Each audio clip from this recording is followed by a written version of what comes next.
ধান লাগাচ্ছেন? ধান তো রোপণ করছি। এই যে আমাদের এই যে এখানে বসার একটা সুব্যবস্থা করে দিয়েছে, জি জি কি করে দিয়েছে?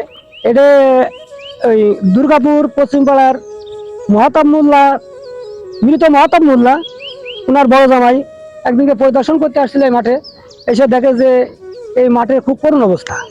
তা এখন এই যারা জন খাটে তাদের তো একটা বসার একটা সুব্যবস্থা করার দরকার ছিল।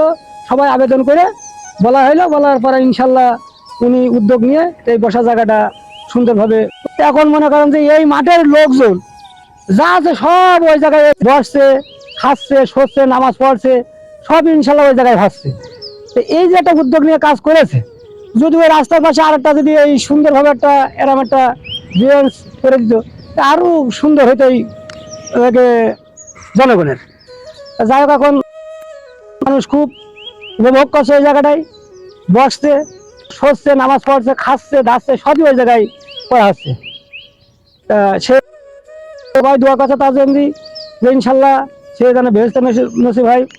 আর যে এই কাজটা করে দিয়েছে তার ভালো ভালো আরো দর্শনীয় আশা করা যায় যে করে দিক, মানুষ তার প্রতি সহনশীল করুক, এই দোয়াই করি আমরা তার জন্য।